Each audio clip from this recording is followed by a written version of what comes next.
here's where I think people who might disagree with us on a few things have a point.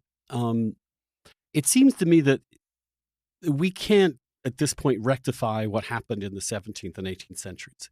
However, we can Yes. see, and also to understand that that's in the context of the world, and it wasn't that this part of the world was uniquely iniquitous. It was despicable in many ways, Mhm. but it did find a way, in the end, to correct itself.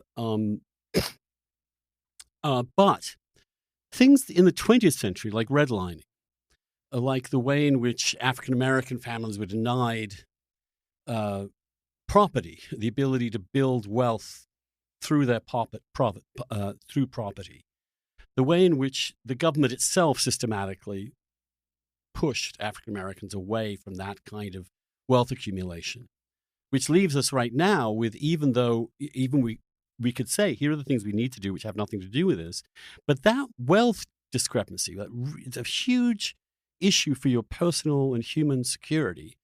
And that discrepancy is vast, and doesn't seem to be improving. Is there some collective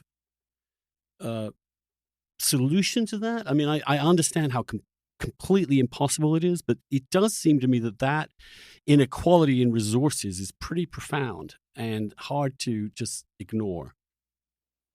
How do we get past that? Yeah, How do we deal with that? we How do we resolve the wealth gap?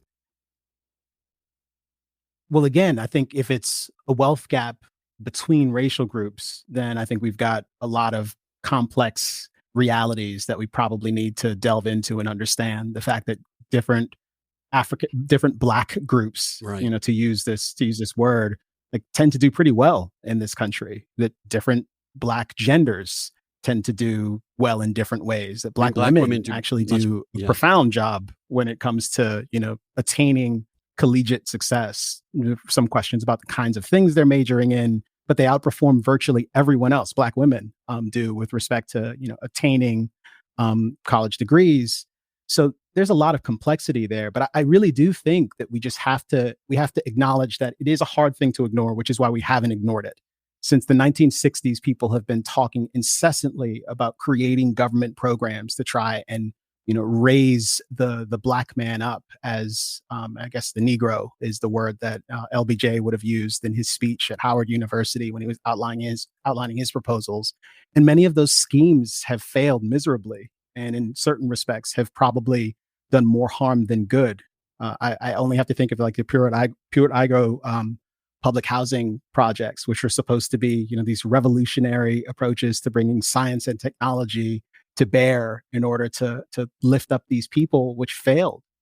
So I think we're better off truly focusing on, if we care about wealth creation, and less so on this question of whether or not one group doesn't have enough or as much as they ought to, or these various things happened in the past that have made it harder for them to acquire wealth. All of those things can be true, and it also just be true that it's far too difficult to do the kind of targeted growth thing that people imagine is necessary. And the best thing for us to focus on is not the revival of some old way that was imagined to be much better, or the redistribution of everything that exists, but fundamentally focusing on ways that we can promote wealth and prosperity across the board, that empower as many people as possible to find a way to make a living on their own, to make the right kinds of choices and embrace the right kind of values, so that they can thrive in what is an imperfect but a largely meritocratic society, one where people from around the world,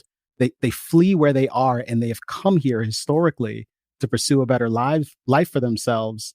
And we ignore that dynamism at our peril. We pivot to a system of equity and focusing on whether or not the right kind of people are getting enough, at our own peril, and we risk breaking the machine. Yeah, that's all true. I mean, part of me wants to think that the sudden immense ratcheting up of the plight of African Americans, which happened in the 2015 to 2021, where we are, is in part a function of a distraction, in a way, from the fact that so many of these initiatives have failed. So, I mean, when affirmative action was first brought in, it was clearly understood to be a very temporary measure, that we'd phase it out after a while, because obviously once we got rid of these barriers and gave people the start, then it would have a momentum of its own. And yet we've now gone to installing it as a permanent feature of our society almost, that equity or affirmative action, the outcome, equal outcomes racially, has now been expanded to almost everything.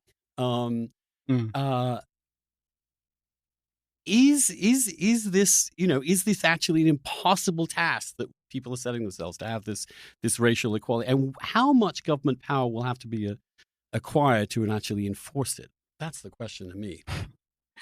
Yeah. Well, I certainly think it's an impossible task in the way people imagine it, right? I think the leveling is quite easy in some respects to imagine. You can degrade the quality of society to the point where everyone has very little.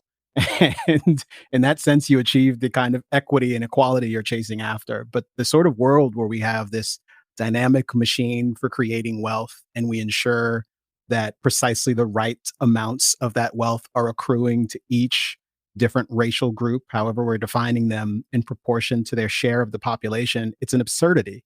And it's an absurdity because these racial groups aren't constructed in obvious, consistent ways. The boundaries between them are very different, and the groups themselves are not monolithic. They're incredibly dynamic. And while we talk about, Asians being incredibly successful, when we do that, discount the fact that there are various communities of Asian people, and some of them are far more successful than others.